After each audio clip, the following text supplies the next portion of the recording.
जय हिंद दोस्तों। आज हम लोग जानेंगे ट्रांसपोज ऑफ मैट्रिक्स के बारे में। ट्रांसपोज ऑफ मैट्रिक्स क्या होती है, आइए हम लोग समझते हैं।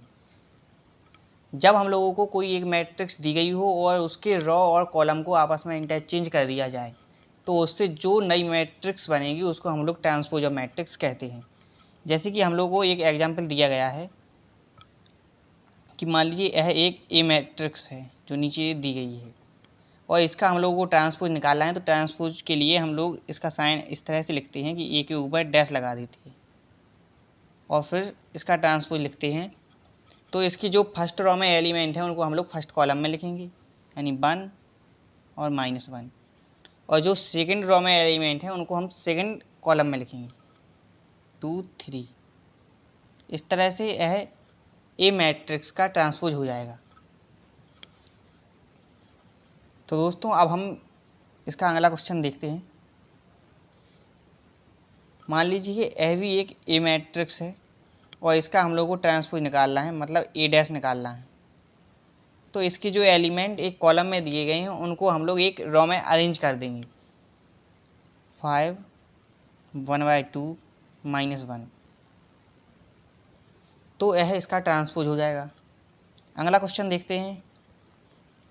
जो ये मैट्रिक्स दी गई है हम लोग को 3/3 की, इसको भी हम लोग ए मैट्रिक्स बोलेंगे और इसका जब हम लोग ट्रांसपोज निकालेंगे तो इसके जो एलिमेंट फर्स्ट रो में हैं उनको हम लोग फर्स्ट कॉलम में लिखेंगे, 1 5 6।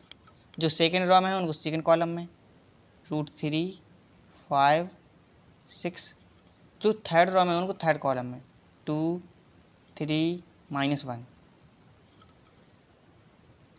इस तरह से यह ए मैट्रिक्स का ट्रांसपोज हो जाएगा।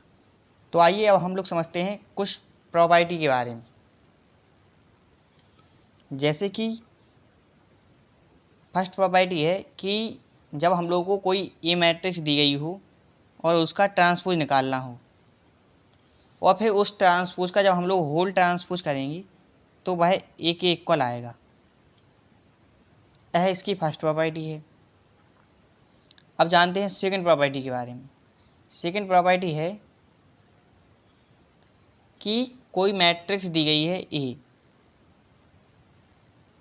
और उसमें किसी कांस्टेंट का मल्टीप्लाई हो और उसका होल डैश निकालना हो, मतलब ट्रांसपोज निकालना हो, तो वह उस कांस्टेंट और मैट्रिक्स का ट्रांसपोज के इक्वल आती है। यह इसकी सेकंड प्रॉपर्टी थी। अब जो थर्ड प्रॉपर्टी है वह है कि कोई मैट्रिक्स दी गई है 2 ए और बी और इनका जब हम लोग सम करेंगे और सम करके जब हम लोग इनका ट्रांसपोज निकालेंगे तो वह ए मैट्रिक्स, मतलब ए मैट्रिक्स का ट्रांसपोज और बी मैट्रिक्स के ट्रांसपोज के सम के इक्वल आएगी। यह इसकी थर्ड प्रॉपर्टी है। फोर्थ प्रॉपर्टी है कि हम लोगों को कोई दो मैट्रिक्स दी गई हैं ए एंड बी और इनका जब हम लोग मल्टीप्लाई करेंगे और फिर उसका ट्रांसपोज निकालेंगे तो वह बी ट्रांसपोज और ए ट्रांसपोज आता है, मतलब बी मैट्रिक्स का ट्रांसपोज और ए मैट्रिक्स का ट्रांसपोज उन दोनों के मल्टीप्लाई के इक्वल आता है। यह इनकी पूरी प्रॉपर्टी हो गई। अब हम लोग समझते हैं symmetric and skew symmetric matrix के बारे में। तो फर्स्ट है सिमेट्रिक मैट्रिक्स। सिमेट्रिक मैट्रिक्स ऐसी मैट्रिक्स होती है कि मान लीजिए हम लोग को कोई मैट्रिक्स दी गई है और उसके रॉ और कॉलम को इंटरचेंज कर दिया जाए और वह मैट्रिक्स चेंज ना हो, मतलब जो मैट्रिक्स पहले दी गई थी वह उसके इक्वल ही आए। मतलब जो मैट्रिक्स है, मान लीजिए ए मैट्रिक्स का ट्रांसपोज ए के इक्वल आ जाए तो उसे हम लोग सिमेट्रिक मैट्रिक्स कहते हैं। जैसे कि एग्जाम्पल से समझते हैं। यह दिया गया है ए मैट्रिक्स दी गई है और इसका हम लोग जब ट्रांसपोज निकालेंगे तो इसकी जो फर्स्ट रो में एलिमेंट हैं उनको हम फर्स्ट कॉलम में लिखते हैं, 1 -1 5। सेकंड रो के एलिमेंट सेकंड कॉलम में, -1 2 1, और थर्ड रो के एलिमेंट थर्ड कॉलम में, 5 1 3। इस तरह से यह ए मैट्रिक्स के इक्वल है, मतलब ए मैट्रिक्स ही आ गई है, हम लोगों ने उसका ट्रांसपोज किया लेकिन ए मैट्रिक्स ही हम लोगों को प्राप्त हुई, इसीलिए हम लोग इसे सिमेट्रिक मैट्रिक्स कहते हैं। सेकेंड टाइप है इसका स्क्यू सिमेट्रिक मैट्रिक्स।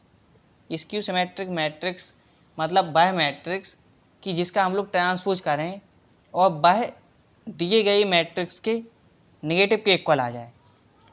जैसे एग्जाम्पल से समझते हैं